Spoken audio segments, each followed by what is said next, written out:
Baik. Assalamualaikum warahmatullahi wabarakatuh. Ya. Baik, Bapak Ibu hebat, terima kasih atas kedatangannya sudah menyempatkan waktu di sini untuk pemaparan tentang diseminasi modul 1.4 tentang budaya positif. Bapak Ibu, di sini kita akan sharing-sharing saja ya. Saya akan sharing tentang ilmu pengetahuan yang saya sudah dapatkan di program Guru Penggerak. Baik, Bapak Ibu, kita langsung saja ke slides. Pertama-tama Bapak Ibu saya akan menyampaikan tujuan pendidikan menurut Bapak Ki Hajar Dewantara, yaitu Bapak pendidikan kita ya. Beliau menuturkan kalau yang namanya pendidikan itu adalah menuntun segala kodrat yang ada pada anak-anak agar mereka dapat mencapai keselamatan dan kebahagiaan yang setinggi-tingginya baik sebagai manusia maupun sebagai anggota masyarakat. Jadi ternyata Bapak Ibu kita itu sebagai pendidik itu tidak boleh menuntut siswa ya, tapi harus menuntun siswa supaya bisa mengembangkan potensi yang ada pada diri anak supaya mereka bisa mencapai kebahagiaan yang setinggi-tingginya. Nah, baik Pak Ibu, saya mau bertanya sebelumnya ya, ada 4 pertanyaan. Silahkan Bapak Ibu jawab setuju atau tidak ya. Pertanyaan pertama, pemberian hukuman dapat mendisiplinkan anak atau siswa, setuju atau tidak? Setuju. Ada yang jawab tidak? Oh, tidak. Bapak Erlan ya, tidak katanya. Tadi semuanya sebagian besar setuju ya, kecuali Pak Erlan. Ya, kita keep dulu ya jawabannya. Maaf.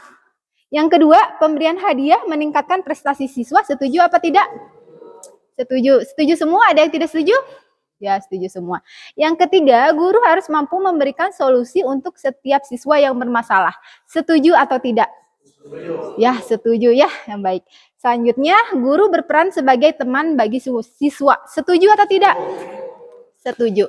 Ya, baik Bapak Ibu. Untuk mendapatkan jawaban ini, semua dari pertanyaan ini, saya keep dulu jawaban Bapak Ibu. Nanti saya terangkan materi-materi yang berkaitan dengan pertanyaan ini. Nanti kita dapatkan jawabannya. Apakah betul kita harus melakukan hal-hal tersebut? Apakah betul memberikan hukuman dapat mendisiplinkan siswa, memberikan hadiah dapat meningkatkan prestasi siswa, dan sebagainya. Ya, selanjutnya budaya positif.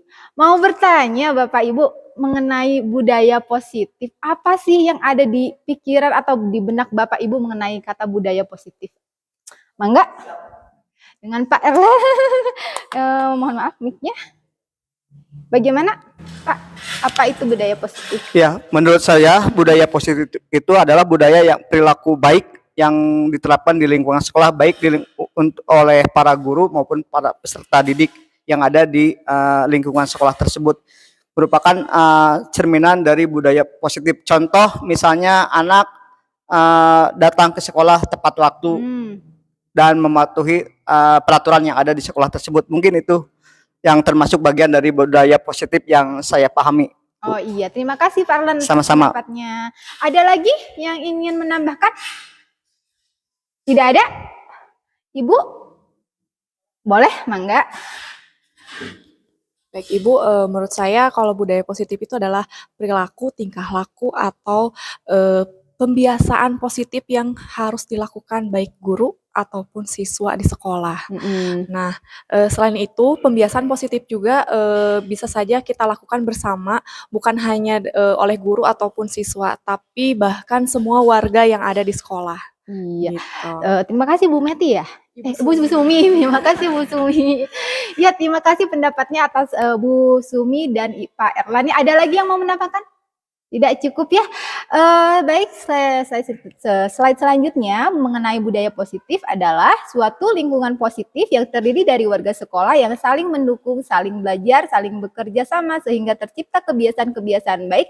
Dari kebiasaan baik inilah yang akan tumbuh menjadi karakter-karakter yang baik bagi warga sekolah. Betul apa tadi yang dipaparkan Pak Erlan dan Bu Sumi. Ya, itu adalah kebiasaan-kebiasaan baik yang dilakukan di lingkungan sekolah, yang dilakukan oleh warga sekolah. Ya, kita sudah punya ya kebiasaan baik yang sudah dilakukan warga sekolah. Ada yang tahu apa aja? Pembinaan tiap pagi, ya setiap Senin, setiap pagi sebelum jam 7 itu kan anak-anak pembinaan di lapangan ya, itu kebiasaan baik. Apalagi tadarus ada ya di SMK Negeri 1 Soreang. Apalagi ya tadi datang tepat waktu, itu juga termasuk kebiasaan positif. Nah, kebiasaan-kebiasaan tersebut dilakukan supaya menumbuhkan karakter-karakter yang baik bagi peserta didik kita. Itu mengenai budaya positif. Nah, selanjutnya Bapak Ibu di sini saya akan menjelaskan konsep-konsep inti yang ada pada budaya positif. Nanti apa saja sih konsep-konsepnya? Yaitu yang pertama ada disiplin positif, kedua kebutuhan dasar manusia, ketiga motivasi perilaku manusia, keempat posisi kontrol guru, kelima keyakinan kelas atau sekolah, keenam segitiga restitusi. Nah, 6 konsep ini yang akan menciptakan budaya positif di sekolah. Kita pelajari ya. Nah, ada game sedikit Bapak Ibu tentang cobalah buka berpasang-pasangan ini. Siap ya? Kalau perempuan sudah siap. Kalau yang laki-laki siap ya? Bapak sama Bapak siapa? Nih. Bu Irma sama Bu Siska. Ini sama Bu Siva sama Bu ya. Ya, yuk berpasang-pasangan ya. Di sini ada cobalah buka. Yang A siapa dulu? Tentukan dulu yang siapa A, siapa B. Yang A itu menggenggam erat sesuatu yang berharga yang dia miliki yang tidak ternilai secara materi. Dia genggam erat, ya. Dia nggak mau buka. Yang A. Nah, yang B tugasnya pembujuk, penggoda, perayu. Gimana caranya nih supaya si A ngebuka nih genggamannya? Siap? Siapa yang mau yang A? Siapa dulu ini? Bu Sipa siapa? Mau penggenggam atau pembuka? Saya penggenggam, Bu. Oh, penggenggam. Yang A. Ibu apa? Ibu?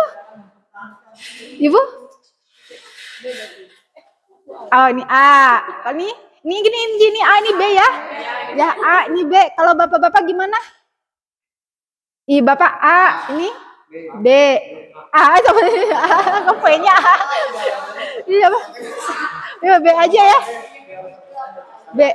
Ya, ini berpasangan Bapak? Bapak? A. Bu Irma? A. Ya. Ayo sama saya dikasih waktu ya. Sekarang melalui kata-kata boleh dikritik, boleh dibujuk, boleh dirayu. 7 detik saja ya. Silakan saling berhadapan. Ya. Dibujuk, dirayu, dikritik ya. Mulai ya. 3. Pakai verbal dulu. Ya. 3. Siap ya? Ya. Rayuan dulu. Ya. Ya, jangan dulu disentuh. Pakai verbal dulu ya. Ya. Ya nanti ada sesinya. Oke, siap ya? 3, 2, 1. Enggak.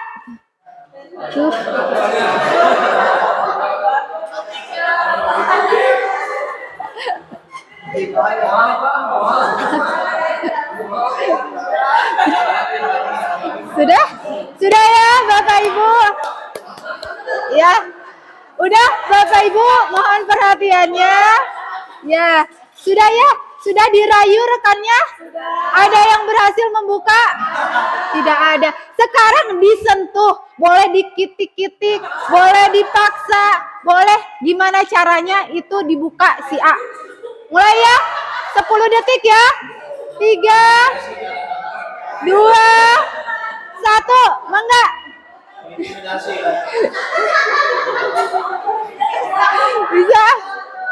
Bisa nggak? Paksa, boleh. Sepertinya benar-benar lebih Nggak bisa, paksa bisa. Ini gale-gale. Oke, terima kasih Bapak Ibu, terima kasih ya. Adakah yang berhasil membuka? Ada? Ibu berhasil membuka punya siapa? Punya Bu Siva. Kenapa diapain? Hah? Mau? Bisa bisa dibuka juga. Oh, mudah ya ternyata Bu Siva ya. Iya. Kalau yang lainnya gimana? Tidak bisa ya. Kuat sekali pendiriannya menjaga sesuatu hal yang sangat berharga ya. Kenapa susah dibuka? Karena memang ini suatu hal yang sangat berharga gitu ya. Tidak mau sembarang ngasih gitu aja gitu ya. Maka tadi susah yang B-nya. Baik Bapak Ibu.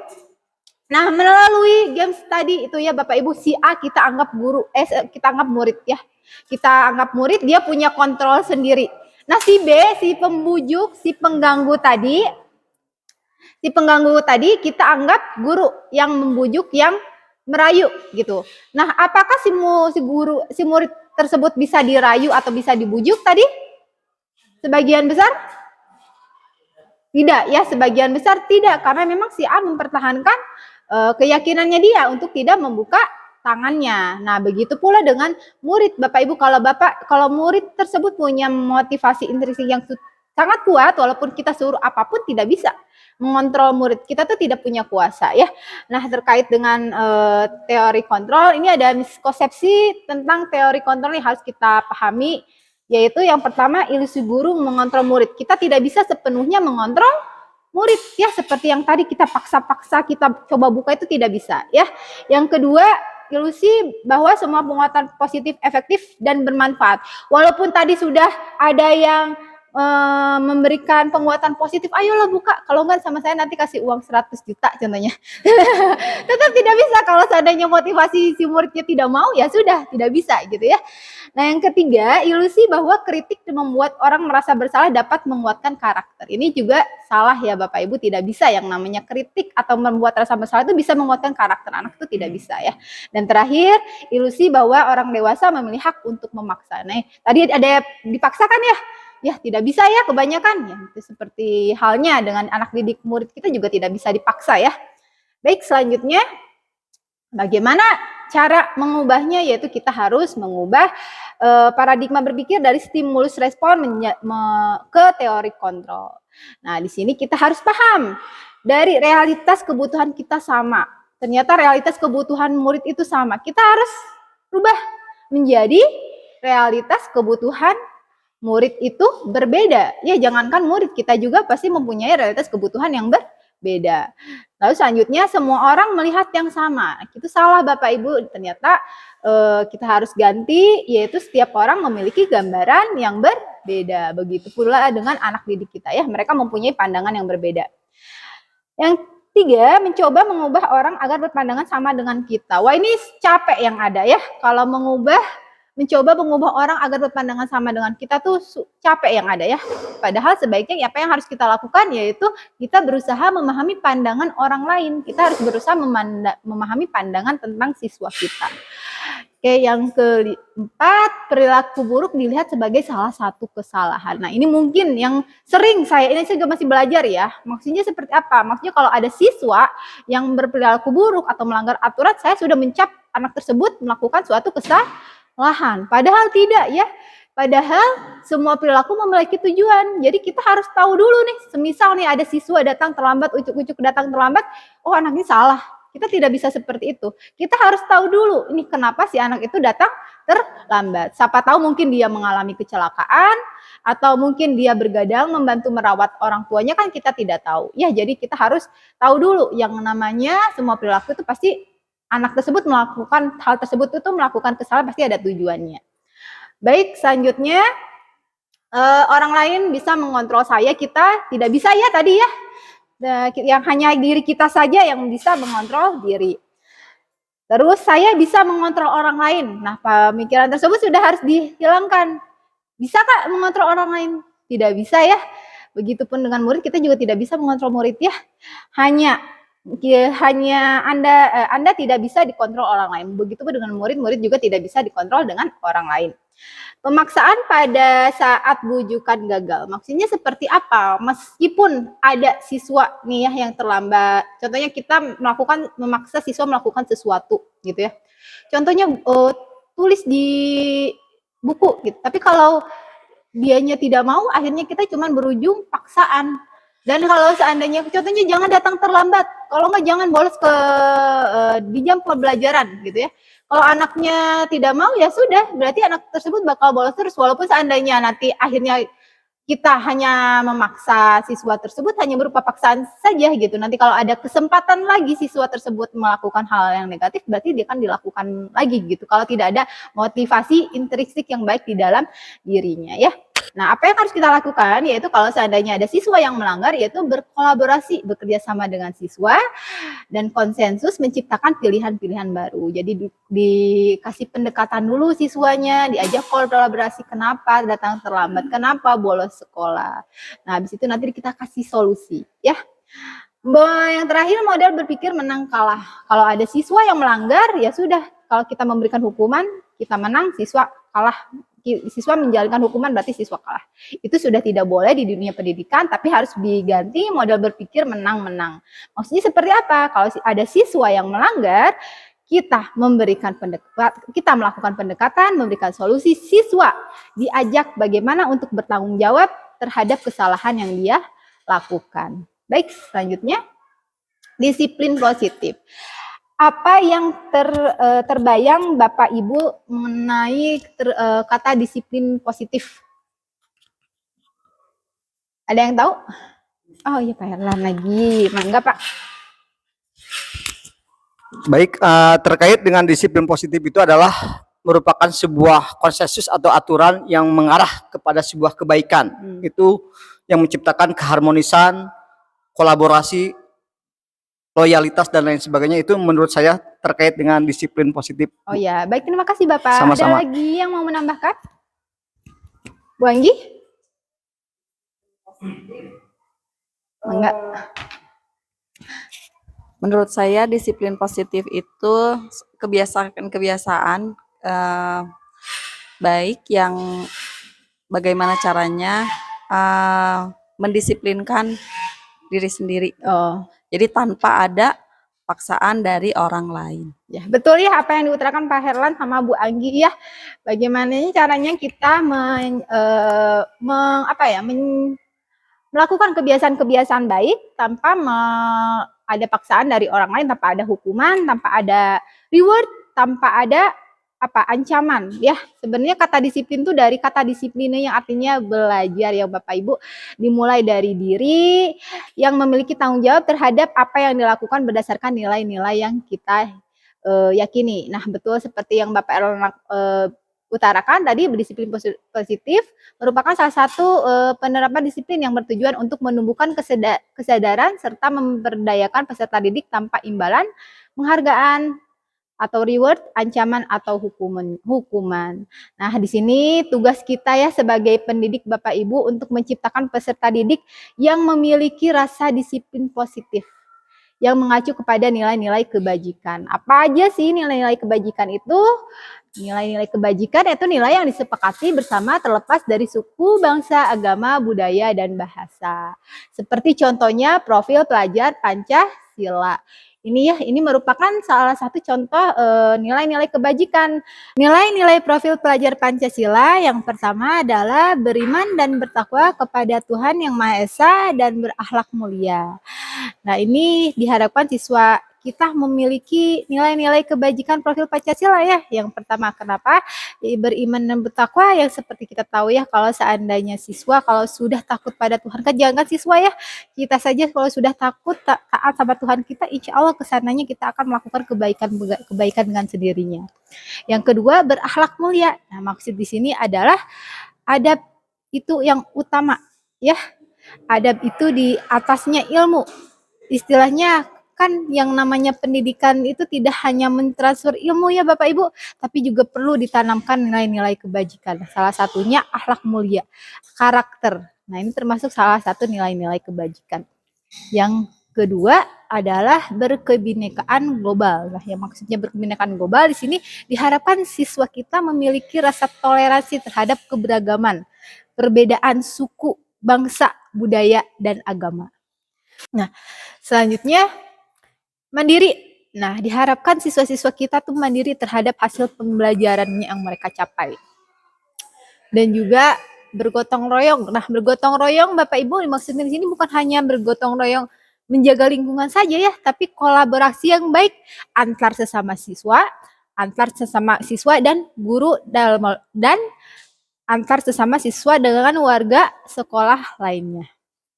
Selanjutnya, bernalar kritis. Nah, di sini diharapkan siswa-siswa kita, Bapak Ibu, bisa cerdas, bisa mengedepankan kebenaran, gitu ya. Selanjutnya, kreatif. Dan diharapkan siswa-siswa kita memiliki nilai kebajikan kreatif, aktif dan kreatif. Dan sebagainya di sini masih banyak lagi nilai-nilai kebajikan. Dan itu yang kita harapkan bagaimana caranya menciptakan siswa yang memiliki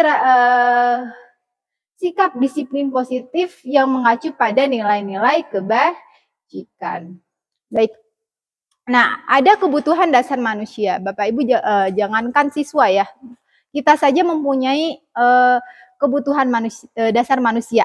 Nah, kebutuhan dasar manusia itu apa aja? Yang pertama ada bertahan hidup. Contohnya apa aja? Makan. Apa lagi? Minum, betul. Apa lagi? Tidur, iya betul. Ada lagi? Apa Pak? Hiburan. Itu nanti kesenangan kayaknya ya Pak ya kalau hiburan. Kalau yang kebutuhan itu yang primer, makan, minum, tempat tinggal ya, keamanan, keselamatan, itu yang bertahan hidup. Terus ada kasih sayang, ya disayangi, dipedulikan, dihargai, dihormati, itu kebutuhan hidup, rasa kasih sayang. Terus ada penguasaan, ingin dihormati, ingin dipimpin, ingin dipuji, itu penguasaan. Selanjutnya ada kebebasan, mandiri, bisa memilih, itu kebebasan. Dan terakhir kesenangan seperti tadi yang Pak Erlan bilang, apa tadi? Hiburan ya. Itu mah semuanya suka ya, termasuk saya Bapak Ibu. Ya kesenangan, hiburan, tawa, bercanda, bermain, itu kesenangan. Nah kalau seandainya 5 kebutuhan positif ini sudah terpenuhi, insya Allah murid tidak akan melakukan sesuatu yang di luar batas lah, tidak akan melakukan sesuatu yang buruk karena memang kebutuhan dasar tersebut sudah terpenuhi gitu. Jadi kalau seandainya ada murid nih yang contoh dia tiduran di kelas, lemes di kelas, itu kita harus tahu dulu muridnya mungkin ada kebutuhan dasar yang tidak dipenuhi. Mungkinkah dia apa tadi kalau lemes tiduran? Kurang tidur, bisa lapar, mungkin belum makan dari kemarin kan kita tidak tahu ya. Iya, bagaimana mau caranya mau belajar kalau seandainya kebutuhan primernya saja tidak tercukupi gitu ya. Kalau seandainya anak yang biasanya aktif tiba-tiba pemojok gitu ya, nggak mau masuk kelas, nggak mau masuk sekolah, kita kasih tahu, cari tahu dulu kebutuhan hidupnya. Mungkin dia kebutuhan dia mengalami bullying mungkin ya, mungkin dia insecure kan kita tidak tahu. Jadi kita harus gali dulu kenapa anak tersebut melakukan hal-hal yang negatif. Digali dulu apakah 5 kebutuhan dasarnya sudah tercukupi atau belum. Baik, selanjutnya motivasi perilaku manusia. Nah ini ada Bapak Ibu yang namanya motivasi ada ekstrinsik, ada intrinsik. Ekstrinsik dari luar, intrinsik dari dalam. Mau bertanya nih nomor 1, kalau menghindari ketidaknyamanan dan hukuman itu ekstrinsik atau intrinsik? Intrinsik. Intrinsik. Ya betul, dari luar karena faktor luar karena takut mendapatkan hukuman. Anak masuk sekolah datang tepat waktu takut dihukum. Mungkin ada anak yang cuman rapi pas melewati kesiswaan di dalam kelas kan pada bajunya dikeluarin, itu kan faktor ekstrinsik ya, faktor dari luar karena takut dihukum. Pada di dalam kelas baru dikeluarin lagi gitu ya. Oke, selanjutnya mendapatkan imbalan atau penghargaan dari orang lain. Ya, betul. Dari luar ya, MCC. Kalau yang terakhir menghargai, ya betul ya, menghargai nilai-nilai kebajikan diri, menghargai diri sendiri, itu betul faktor intrinsik. Nah ini yang kita bentuk ya, yang ingin kita bentuk. Mudah-mudahan anak-anak kita memiliki nilai-nilai kebajikan dalam diri mereka ya. Nah selanjutnya ada hukuman, konsekuensi, restitusi. Ada yang pernah dengar mungkin perbedaannya dulu hukuman sama konsekuensi? Ada yang tahu? Ada yang tahu? Enggak, Pak? Kalau hukuman itu ada penggeraknya ya, misalnya polisi atau misalnya guru BK yang menghukum siswa. Kalau konsekuensi itu berlangsung ya emang karena keadaan. Semisal kita di alam nggak bawa bekal makanan, ya nantinya kelaparan gitu, nggak akan ada yang menghukum kita, tapi situasi itu yang menghukum kita. Ya menurut saya, menurut pemahaman saya seperti itu. Menurut pemahamannya Pak Kemas. Terima kasih Pak Kemas. Ada lagi perbedaan hukuman sama konsekuensi? Tidak ada ya, kita langsung saja. Nah, Bapak Ibu, ini adalah penjelasan penjabaran menarik konsep hukuman, konsekuensi, dan restitusi. Hukuman tidak terencana. Misal kalau ada anak masuk kelas telat gitu ya. Kamu udah datang telat, udah kamu sekarang keliling lapangan, langsung dikasih hukuman. Ya udah kamu sekarang membersihkan kelas, itu hukuman, tidak terencana ya. Nah, itu hukuman. Jadi ada suatu kegiatan yang dilakukan oleh kepada siswa ya, yang diberikan oleh guru ya untuk pasti untuk membuat efek jerah ya. Terus yang kedua bersifat satu arah. Jadi guru yang memberikan kepada murid. Terus bisa berupa hukuman fisik, psikis atau kata-kata kasar. Jadi hukuman juga bisa kata-kata kasar. Kamu tuh ya mau jadi apa? Nah, itu juga sama hukumannya berupa kata-kata verbal gitu. Ada lagi yang bisa mencontohkan yang verbal? Ya, apa? Oh, bodoh, iya betul, itu merupakan hukuman ya, dan sebagainya. Nah, kalau konsekuensi itu bersifat terencana dan sudah disepakati. Ini biasanya ada di kesepakatan kelas ya. Jadi kalau seandainya kita sepakati dari awal, nanti kalau kedepannya siswa melanggar, itu sudah tahu konsekuensinya karena sudah disepakati dari awal. Nah, itu konsekuensi. Jadi sudah terancang kayak tata tertib peraturan sekolah, apalagi aturan sekolah, apalagi tata tertib kelas. Ada yang bisa menambahkan? Sudah itu saja ya. Baik, murid tetap dibuat tidak nyaman. Jadi memang ada hukumannya tetap masih ya. Ada tindakan tidak nyamannya. Ya udah kalau kamu memang datang terlambat ya sudah memang hukumannya harus seperti ini. Kamu harus membersihkan kelas. Ya itu menjadi masih ada siswanya tetap dibuat tidak nyaman. Yang terakhir, sikap guru selalu memonitor murid. Nah, perbedaannya dengan restitusi ini yang paling baik yang bisa kita terapkan, ada yang namanya restitusi selain memberikan hukuman atau konsekuensi, yaitu berdialog, melakukan pendekatan dulu kepada siswanya mengapa melakukan hal tersebut ya.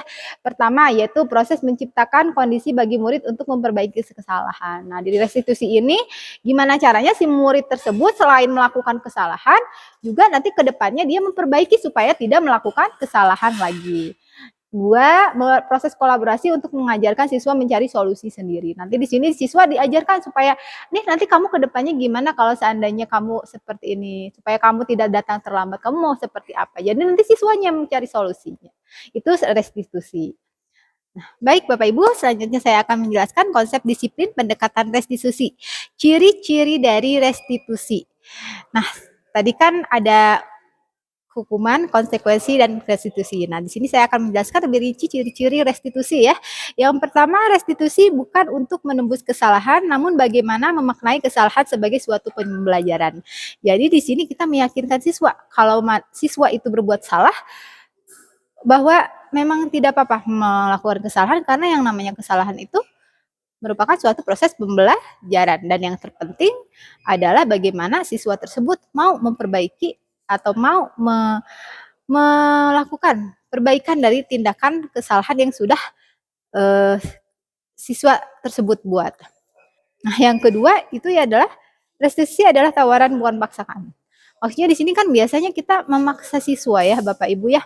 Mungkin kalau seandainya ngasih ke hukuman gitu kan, kamu tadi tidak masuk kelas, sudah kamu lari 7 kali ke lapangan, memaksa siswa gitu kan ya. Nah, di sini bukan ya Bapak Ibu, restitusi adalah tawaran bukan paksaan, tapi mencarikan solusi, menawarkan solusi. Bagaimana si siswa tersebut supaya bisa mencari solusi dengan sendirinya. Jadi bukan memberikan paksaan, memberikan hukuman, tapi kita memberikan solusi kalau siswa tersebut melanggar suatu aturan. Contohnya kalau ada siswa yang tidak masuk, contohnya tadi ya. Nah, itu diberikan solusi dulu, ditanyakan dulu kan, digali dulu informasinya kenapa tidak masuk. Kamu tahu nggak kalau itu sudah melanggar keyakinan kelas kita? Keyakinan kelas mana yang sudah kamu langgar? Nah, terus nanti diceritakan. Nah, harusnya kalau seperti ini bagaimana? Solusinya bagaimana? Nah, itu menawarkan beberapa solusi dari kita. Selanjutnya, restitusi fokus pada karakter bukan pada tindakan. Nah, di sini restitusi itu memfokuskan pada karakter siswa yang ada di dalam siswa tersebut. Pada dasarnya kan mereka mempunyai karakter intrinsik yang baik. Nah, kita bangun ulang, kita gali ulang supaya mereka bisa memunculkan karakter-karakter baik yang di dalam siswa. Kalau yang namanya terlambat ke sekolah itu salah tidak? Kan pasti udah tahu ya siswa itu, oh iya salah. Nah, kalau salah kira-kira bagaimana? Kedepannya mau diulangi atau tidak? Nah, pasti kan sebenarnya siswa itu sudah punya jawaban tersendiri gitu ya. Nah, gitu secara tidak langsung menggali karakter-karakter baik yang ada di dalam siswa. Ya, itu baik. Selanjutnya, restitusi fokus pada solusi. Nah, di sini Bapak Ibu kita menawarkan solusi kepada siswa supaya nanti kamu supaya tidak terlambat lagi. Kira-kira harus seperti apa ya, Nak? Contohnya saya bakal bangun pagi-pagi ya. Kamu kan tadi bangun paginya karena begadang. Nah, kedepannya mau bergadang lagi enggak? Nah, itu kan menawarkan solusi ya. Nah, nanti supaya kamu bangun tepat waktu, datang tepat waktu ke sekolah, kamu harus seperti apa ya? Iya Bu, saya nggak akan bergadang lagi, saya tidak akan larut malam. Sedangkan sebenarnya itu sudah digali gitu ya. Mereka sudah paham sebenarnya nilai-nilai kebenaran. Nah, di sini mereka sih sudah tahu solusinya. Nah, di sini makanya restitusi itu adalah fokus pada solusi. Karena memang sebenarnya mereka sudah tahu. Tujuannya sebenarnya restitusi menggali solusi yang sudah ada, yang sudah siswa ketahui. Nah, selanjutnya restitusi mengembalikan siswa yang berbuat salah pada kelompoknya. Ya, maksudnya di sini gini, kalau ada siswa terlambat ya, kamu tahu nggak kalau terlambat itu kamu sudah melanggar nilai apa? Nilai disiplin Bu. Kalau menurut kamu nilai disiplin itu penting tidak? Jadi kembalikan lagi gitu. Ya, dikembalikan untuk ngulik gitu. Kalau menurut kamu disiplin itu penting nggak? Penting nggak Bu? Nah, penting Bu, paling gitu ya jawabannya dari siswa. Selanjutnya, nah ini 5 posisi kontrol. Bapak Ibu, ada yang sebagai penghukum, pemantau, teman, manajer, pembuat rasa bersalah. Mau tanya kalau di sekolah Bapak Ibu lebih banyak yang mana ya? Adakah yang sebagai penghukum? Saya pernah sebagai penghukum ya. Pasti semuanya juga pasti pernah ya. Sebagai pemantau, ada yang pernah? Pernah ya. Kalau teman, sebagai teman? Ya, semuanya juga pernah. Pembuat rasa bersalah? Tidak? Kayak contohnya, kamu tuh bikin ibu kecewa gitu. Bapak kecewa sama kamu gitu. Pernah nggak? Pernah ya, ada yang pernah. Manajer? Manajer, kamu tahu nggak kamu sudah buat salah? Gitu. Pernah nggak ada yang seperti itu? Jadi lebih pendekatan dulu. Pernah? Pernah. Berarti semuanya pernah ya? Iya, betul. Bapak Ibu begini sama saya diterangkan ini ada contoh-contoh kalimat dan contoh-contoh posisi kontrolnya. Ya, ini kasus siswanya tidak memakai atribut lengkap pada saat upacara bendera. Kalau guru tersebut dia posisi kontrolnya sebagai penghukum, maka dia akan bilang hormat pada bendera selama 1 jam. Jadi langsung dikasih hukuman ya. Hormat pada bendera selama 1 jam. Yang kedua, kalau si gurunya bilang berapa kali ibu harus memberitahu kamu selalu saja mengecewakan ibu. Nah, itu pembuat rasa bersalah. Nah, selanjutnya, ayo dong ikuti aturan sekolah, tolong bantu ibu atau bapak ya sekali ini. Ya sudah, tidak apa-apa. Lain kali jangan sampai berbuat seperti ini lagi ya. Nah, itu sebagai teman ya. Oke, kalau selanjutnya kamu sudah melanggar peraturan sekolah, kamu tahu konsekuensinya. Setelah upacara kamu beli atributnya ke koperasi dan jangan diulangi lagi. Nah, itu sebagai pemantau. Dan yang terakhir, nah ini sebagai saya bacakan dulu, apakah kamu tahu kesalahanmu? Kira-kira bagaimana kamu memperbaiki kesalahanmu? Nah, itu sebagai manajer. Jadi yang paling baik ya, semoga kita bisa mengaplikasikannya, memposisikan diri kita sebagai manajer. Baik, Bapak Ibu, kita main tebak-tebakan nih. Posisi kontrol apakah aku gitu ya. Di sini ada kata-kata saya kecewa sekali dengan kamu. Pembuat rasa bersalah. Bapak-bapak? Sama ya, membuat rasa bersalah, betul ya. Kita lihat. Iya, betul ya, membuat rasa bersalah. Selanjutnya, kamu tidak pernah benar melakukannya, lari di lapangan. Iya, penghukum ya, itu ada hukumannya disuruh lari, betul. Ya, betul, penghukum ya. Selanjutnya, kamu tidak pernah mendapat nilai jika tidak mengerjakan tugas. Itu apa? Manajer. Manajer. Ibu-ibu? Bukan, ada yang ragu? Pemantau? Ada pemantau, ada manajer, ada teman. Apa? Pemantau. Ibu-ibu pemantau, bapak-bapak? Manajer. Ya, kita lihat ya. Pemantau. Satu lagi, dua lagi ya kalau nggak salah. Apa rencanamu untuk menyelesaikan masalah ini? Nah, ini manajer ya, lebih pendekatannya lebih halus. Baik, terakhir ya. Terakhir, ayolah lakukan ini demi ibu. Iya, teman. Sudah paham. Terima kasih, Bapak Ibu. Nah, selanjutnya keyakinan kelas. Mengapa keyakinan kelas bukan peraturan kelas? Apakah ada yang tahu perbedaannya? Keyakinan kelas apa peraturan kelas sama keyakinan kelas? Emang Bu, bentar. Nih. Kalau keyakinan kelas, saya kebalik enggak ini? Enggak apa-apa. Kalau keyakinan kelas biasanya dibuat dengan kesepakatan bersama, misalnya antara guru dan murid, dibuat atas kesepakatan bersama. Jadi murid maunya apa nanti ditulis, misalnya nanti kesepakatannya ditulis di papan tulis atau bisa ditempel di tembok. Kalau peraturan itu biasanya dibuat hanya oleh satu pihak, misalnya oleh guru aja atau oleh murid saja. Kalau keyakinan kelas dibuatnya barengan gitu, Bu. Oh, jadi kalau peraturan satu pihak, kalau keyakinan bersama ya? Iya, baik. Ada lagi yang mau menambahkan? Perbedaannya keyakinan dan peraturan? Ibu? Sama seperti Ibu Dila ya? Baiklah. Ya, sebelum menjawab pertanyaan tersebut, ada pertanyaan dulu nih. Mengapa kita menggunakan helm pada saat mengendarai motor? Keselamatan. Kalau bapak-bapak? Aturannya. Ada lagi? Ada yang takut polisi? Takut ditilang tadi ya? Ya. Oke, pertanyaan kedua. Mengapa kita harus mencuci tangan setiap saat? Untuk menjaga kebersihan. Ya, bukan karena ditegur guru ya? Nah, karena untuk menjaga kebersihan, betul ya? Ya, betul ya. Kalau keyakinan kelas dari pertanyaan tersebut, kita tuh perbedaannya kalau keyakinan kelas itu betul ya, keyakinan dibuat berdasarkan kesepakatan antara guru dan siswa yang bersifat universal. Terima kasih penjelasannya Bu Dila, betul sekali ya di atas kesepakatan bersama antara guru dan murid ya. Kalau peraturan dibuat oleh guru dan bersifat satu arah. Betul sekali ya, kalau peraturan dibuat oleh guru dan bersifat satu arah. Kalau menurut peraturan yang tadi, contohnya nggak menggunakan helm pada saat mengendara, karena kita itu kesepakatan bersama ya, sudah tahu gitu ada undang-undangnya gitu ya. Memang harus mengendarai, kalau mengendarai motor itu memang harus menggunakan helm, bukan karena takut ditilang ya. Begitupun selanjutnya ya. Terima kasih. Cara membuat keyakinan kelas. Nah, mungkin Bapak Ibu saya akan share sedikit informasi cara membuat keyakinan kelas. Jadi Bapak Ibu sebagai wali kelas, kalau di sini ada yang sebagai wali kelas, cara membuat keyakinan kelas yaitu mempersilahkan siswa untuk mencurahkan ide-ide peraturan yang akan disepakati.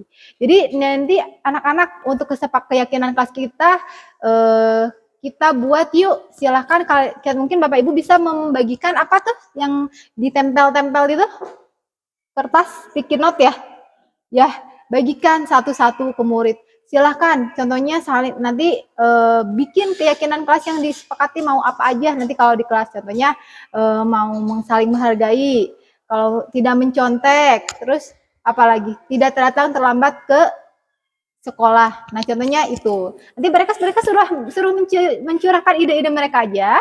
Terus selanjutnya nanti ditempel, kalau nggak dicetak. Dicatat nanti kan pasti ada yang sama tuh. Kita sortir aja yang sama. Kita ambil aja. Nggak banyak-banyak, mungkin 1 atau sampai 8 lah. 1 sampai 8 lah. Kita ambil, terus ganti kalimat negatif menjadi kalimat positif. Kalau seandainya siswa ada yang bilang, nanti bilangnya jangan mencontek, berarti kalimat positifnya apa? Jujur, jujur itu kan ya.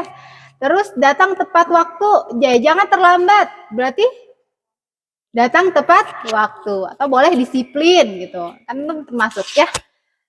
Selanjutnya, tinjau kembali curahan pendapat yang terkumpul dan tersusun menjadi keyakinan kelas. Nanti ditinjau ulang, terus sampai tersusun 3 sampai 8 keyakinan kelas. Setelah ditinjau, disusun, terus disetujui, terus ditandatangani, dan disimpanlah, ditempel di dinding kelas. Itu adalah cara membuat keyakinan kelas. Baik, dan terakhir adalah segitiga restitusi. Tadi kan ada restitusi ya, terakhir hukuman, konsekuensi, dan restitusi. Nah, ini ada segitiga restitusi. Maksudnya seperti apa?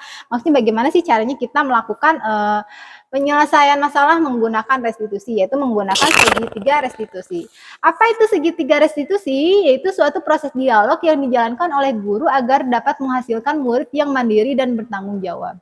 Jadi kalau siswa ada bermasalah, diajak dialog dulu. Tujuannya apa? Tujuannya supaya siswa tersebut bisa mandiri dan bertanggung jawab menyelesaikan masalahnya. Nah, satu kelebihan dari segitiga restitusi adalah membantu murid menjadi lebih memiliki tujuan, disiplin positif, serta memulihkan dirinya setelah berbuat salah. Selanjutnya, membantu murid untuk jujur pada diri sendiri dan mengevaluasi dampak dari kesalahan yang dilakukan. Terakhir, memberikan penawaran bukan paksaan. Nah, ini tahapan-tahapan dari segitiga restitusi. Yang pertama, menstabilkan identitas. Jadi maksudnya distabilkan dulu gitu. Ya, Ibu tahu ya, kamu tuh sudah melakukan kesalahan. Yang namanya manusia itu wajar melakukan kesalahan. Yang terpenting kan kamu mau memperbaikinya. Jadi distabilkan dulu identitasnya. Terus validasi tindakan yang salah. Kamu tahu nggak kamu sudah melakukan kesalahan? Ya, itu divalidasi gitu. Terus bagaimana solusinya setelah ini? Itu divalidasi. Yang terakhir menanyakan keyakinan. Keyakinan kelas apa yang sudah kamu langgar? Nanti kedepannya kamu harus seperti apa? Itu menanyakan keyakinan. Baik, Bapak Ibu, dalam segitiga restitusi ada 3 tahapan tadi yang harus kita lalui. Akan saya jelaskan secara rinci ya Bapak Ibu ya. Tahapan pertama yaitu menstabilkan identitas ya. Berdasarkan prinsip melakukan kesalahan adalah merupakan proses dari pembelajaran. Jadi kita menanamkan kesadaran kepada siswa bahwa yang namanya melakukan kesalahan itu merupakan suatu proses belajar gitu. Nah, bagaimana caranya menstabilkan identitas anak ini? Yaitu dengan menggunakan kata-kata berikut ini, Bapak Ibu ya. Contohnya nomor 1, berbuat salah itu tidak apa-apa, Nak, seperti itu. Yang kedua, tidak ada manusia yang sempurna. Nah, yang ketiga, Ibu juga pernah melakukan kesalahan itu. Nah, yang terakhir, Bapak Ibu tidak tertarik mencari siapa yang salah, tapi Bapak Ibu ingin mencari solusi dari permasalahan ini. Nah, itu adalah kata-kata yang menggambarkan, menstabilkan identitas seorang anak di dalam tahapan segitiga restitusi. Selanjutnya, tahapan yang kedua, yaitu menanyakan keyakinan. Nah, di sini berdasarkan prinsip setiap perilaku berupaya memenuhi suatu kebutuhan tertentu. Nah, kata-katanya yaitu seperti kamu pasti punya alasan mengapa melakukan hal tersebut. Yang kedua, padahal kamu bisa melakukan yang buruk dari ini, ya. Ketiga, kamu patut bangga karena telah melindungi sesuatu yang penting buatmu. Yang terakhir, kamu melakukannya karena mempertahankan sesuatu yang penting bagimu. Nah, di sini memvalidasi tindakan yang salah itu, si anak itu dicari tahu gitu, mengapa anak tersebut melakukan kesalahan. Ya, itu kan kamu pasti punya alasan mengapa melakukan hal itu. Kira-kira kalau Ibu boleh tahu apa ya alasannya? Nah, selanjutnya yang terakhir, segitiga restitusi, yaitu menanyakan keyakinan. Nah, di sini berdasarkan prinsip teori kontrol bahwa pada dasarnya kita termotivasi secara intrinsik. Nah, kira-kira kata-kata seperti apa untuk menanyakan keyakinan? Nah, ada contohnya ya Bapak Ibu ya. apa keyakinan kelas kita. Yang kedua, nilai-nilai apa yang sudah kita sepakati. Ketiga, seperti apa gambaran sebuah kelas yang ideal menurut kamu. Dan yang terakhir, kamu ingin menjadi orang yang seperti apa. Nah, di sini menanyakan keyakinan kelas. Kalaupun anak tersebut melanggar sesuatu keyakinan atau kesepakatan kelas yang sudah dibuat, bisa ditanyakan, keyakinan kelas apa yang sudah kamu langgar? Kalau seandainya seperti itu, harusnya kamu meyakini nilai kebajikan seperti apa? Nah, itu adalah contoh-contoh dari tahapan menanyakan keyakinan. Bapak Ibu, selanjutnya saya akan menerangkan contoh penerapan segitiga di restitusi. Silakan simak videonya. Baik, sebentar. Waalaikumsalam, silakan. Jadi Ibu dapat laporan dari kita, katanya kamu akhir akhir ini sering datang ke Anda. Dengan itu sudah berapa kali waktu datang ke Anda? Kalau tidak salah, itu sudah 5 kali. Jadi datang terlambat sekolah itu suatu kesalahan, kan? Nah, di dunia ini yang namanya manusia itu berbuat salah itu manusiawi ya. Semua itu juga pernah melakukan kesalahan. Sekarang mesti belajar dari kesalahan yang sudah dilakukan dan juga ada yang baik dari dunia. Jadi setuju? Kita cari solusinya bareng-bareng ya. Nah, Lutfi dalam 1 bulan ini kan Lutfi sudah 5 kali datang terlambat sekolah. Kita yang tahu apa sih yang membuat Ngalangin apa? kita datang terlambat sekolah, tidak Itu pada pagi dan bisa telat masuk adanya pelajaran sama.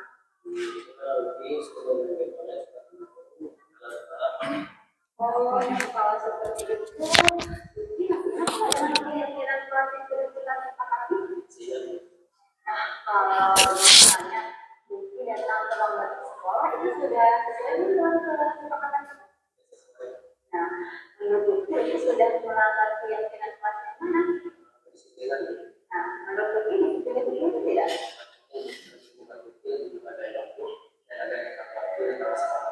Nah, itu ini menghargai waktu itu sangat penting dan sangat bermanfaat. Kita jadi lebih menghargai orang lain, juga kita tidak berkumpul, kita jadi bisa melatih rasa kepedulian kepada orang lain. Saya sangat menyesal saya tidak terlambat ke sekolah dan tidak berbeda. Nah, betul ya, sebenarnya kita meminta maaf ini sudah baik ya. Berikutnya apa yang perlu dilakukan supaya itu tidak datang terlambat lagi ke sekolah? Saya akan berusaha tidur lebih awal dan tidak bermain game lagi sampai larut. Nah, sebetulnya kita sudah menemukan solusinya.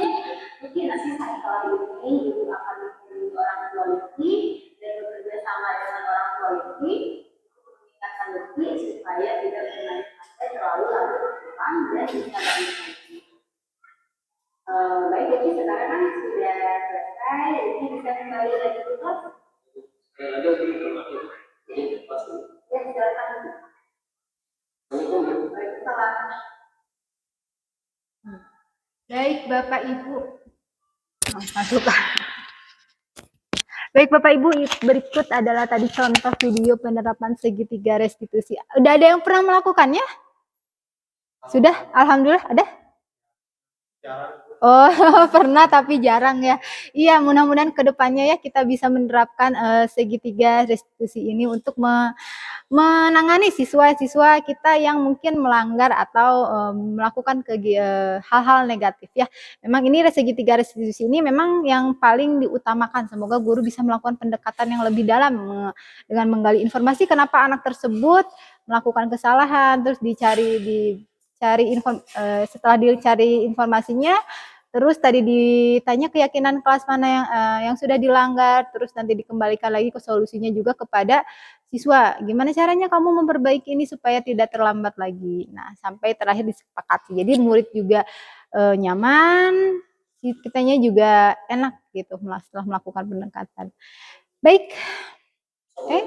Ya, ini kesimpulan terakhir dari saya Bapak Ibu dalam penerapan program disiplin positif, hendaknya guru memiliki standar kepribadian, profesional dan sosial yang baik di mana guru mampu berefleksi pada posisi kontrolnya saat ini. Bagaimana perjalanan dirinya sebagai seorang among atau posisi manajer yang menuntun murid menjadi insan-insan mandiri, merdeka dan bertanggung jawab. Semoga kita bisa menjadi guru yang seperti diharapkan ya Bapak Ibu ya, seperti yang diharapkan murid kita. Terima kasih Bapak Ibu, sekian materi dari saya, semoga bermanfaat. Wassalamualaikum warahmatullahi wabarakatuh. Ya, terima kasih.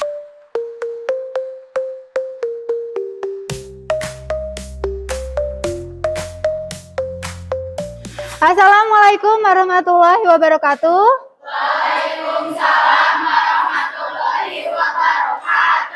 Bagaimana kabarnya anak-anak, sehat?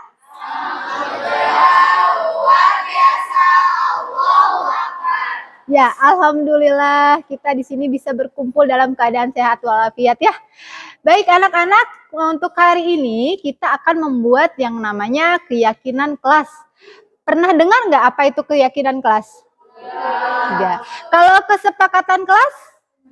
Pernah. Apa itu kesepakatan kelas? Ya, perjanjian yang dibuat. Boleh diulangi lagi ya, Salva ya? Apa kesepakatan kelas? Kesepakatan kelas itu adalah kesepakatan yang dibuat oleh siswa dan guru untuk agar di kelas itu belajarnya bisa tertib dan nyaman. Oh, tuh kesepakatan yang dibuat antara guru dan murid agar tercipta lingkungan belajar yang tertib di kelas. Ya, betul ya apa yang diutarakan Sawa sama seperti kesepakatan kelas, keyakinan kelas juga sama ya. Itu keyakinan kelas itu kesepakatan kelas yang dibuat oleh guru dan siswa agar tercipta lingkungan belajar yang tertib dan nyaman. Anak-anak yang namanya keyakinan kelas itu mirip-mirip seperti kesepakatan kelas atau seperti peraturan kelas atau tata tertib sekolah. Ya, tata tertib kelas atau tata tertib sekolah ya, aturan sekolah. Mirip seperti itu, tapi ini terjadi di dalam kelas dan kita yakini di dalam diri dan kita laksanakan. Nah, di sini maksudnya kita akan membuat kesepakatan kelas bareng-bareng ya. Contohnya apa? Contohnya kalau antara guru dan siswa harus saling apa? Ya, menghormati, betul. Contohnya seantar teman harus saling? Ya, betul, Rima ya, saling menghargai. Itu contoh kesepakatan kelas. Contohnya yang lain, semisal kalau ujian harus tidak boleh mencontek, tidak boleh curang. Nah, anak-anak kalau membuat keyakinan kelas itu tidak boleh menggunakan kalimat negatif. Jadi tidak boleh menggunakan kata jangan, tidak boleh menggunakan kata tidak. Kalau seandainya keyakinan kelasnya tidak boleh curang atau tidak boleh nyontek apa Bu? Apa? Jujur. Nah, berarti keyakinan kelas yang kita sepakati pertama jujur. Kalau seandainya tidak boleh membuang sampah sembarangan, itu keyakinan kelasnya apa? Ya, buanglah sampah pada tempatnya. Ada lagi? Ya, betul ya, menjaga kebersihan. Itu adalah contoh-contoh keyakinan kelas. Nah, mengapa harus dalam bentuk keyakinan kelas? Nanti keyakinan kelas ini anak-anak harus nanti akan kalian yakini, ya, akan kalian yakini, akan kalian percayai di dalam diri kalian dan kalian bertanggung jawab atas nilai-nilai atau keyakinan kelas yang kalian sudah sepakati tadi. Nanti kalian harus melaksanakannya. Ya, paham? Nah, baik, selanjutnya untuk membuat keyakinan kelas, Ibu akan membagikan sticky note satu siswa satu. Silahkan kalian tuliskan keyakinan kelas apa yang ingin kalian sepakati atau keyakini di dalam kelas, khusus kelas 11 KL 3. Cukup satu kata saja. Apa tadi poinnya? Tidak boleh menggunakan ya, manan dan tidak. Ya, boleh apa saja. Tadi saling menghargai. Apalagi tadi? Menjaga kebersihan. Apalagi? Jujur. Terus? Apa? Menghormati. Betul. Ada lagi? Disiplin. Ada lagi? Ya banyak ya. Silakan kalian utarakan satu. Ibu cuma minta satu. Nanti kalau sudah selesai, ditempel di papan tulis, nanti kita tinjau ulang. Pasti kan nanti ada yang mirip-mirip kan? Ya, kita tinjau ulang, kita ambil mungkin sekitar 3 sampai 8 keyakinan kelas. Kalau sudah selesai nanti Ibu akan tempel di sini di papan keyakinan kelas. Nah, ini keyakinan kelas ini yang harus kalian jalani. Harus bukan kalian saja, warga kelas jalani. Jadi selain kalian, Ibu juga harus menjalaninya. Ya. Ibu tuh juga kalau seandainya keyakinan kelasnya jujur ya Ibu juga sama harus melakukan jujur. Kalau menghormati ya sama, Ibu juga harus menghormati kalian. Ya paham? Baik ya, Ibu bagikan satu-satu ya.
Kita tinjau ulang ya. Nanti kalau ada yang mirip-mirip kita sortir ya. Ada menghargai, jujur, tepat waktu, saling menghargai. Ini diambil satu ya. Saling menghargai, diambil lagi, saling menghormati. Sama nggak sih sama saling menghargai? Sama, tapi nggak apa-apa. Ibu taruh di sini dulu ya. Bertanggung jawab, buanglah sampah pada tempatnya, saling menghargai, Bu ambil. Aktif, jujur tadi sudah ya. Ibu ambil, menjaga kebersihan kelas sama buang sampah pada tempatnya sama nggak? Sama. Jadi diambil ya. Ini.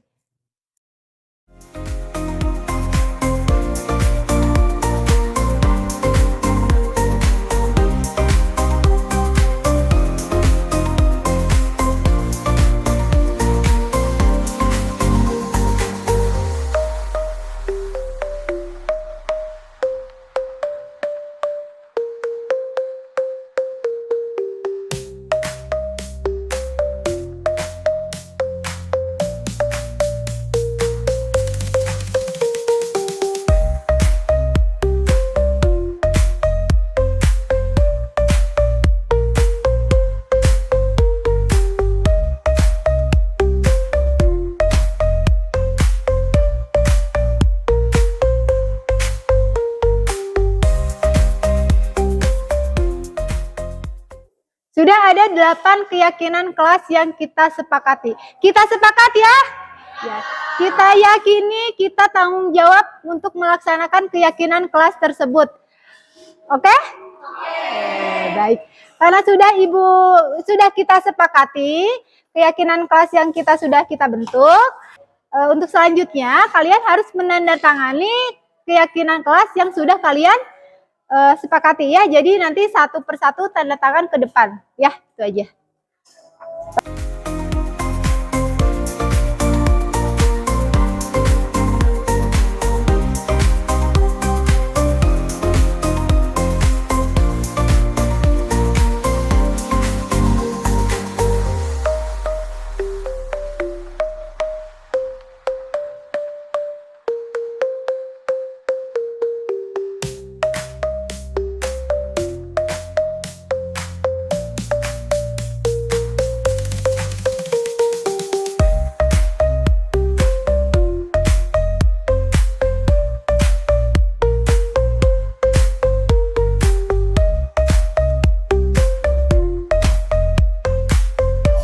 Baik anak-anak, kita sudah menandatangani kesepakatan kelas, keyakinan kelas yang sudah kita buat.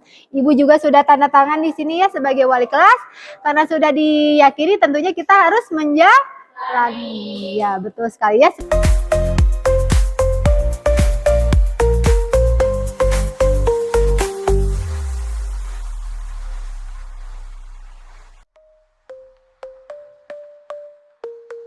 Assalamualaikum warahmatullahi wabarakatuh. Perkenalkan, nama saya Sonia Mela Nugraha dari kelas kuliner 3.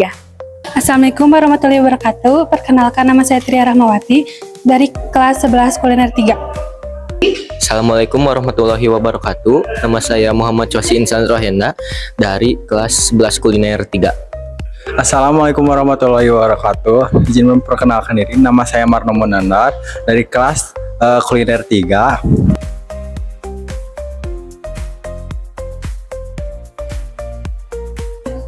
Senang. Sangat senang. Saya sangat senang. Sangat senang.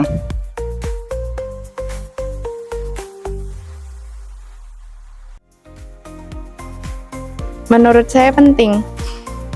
Sangat penting. Menurut saya penting. Sangat penting.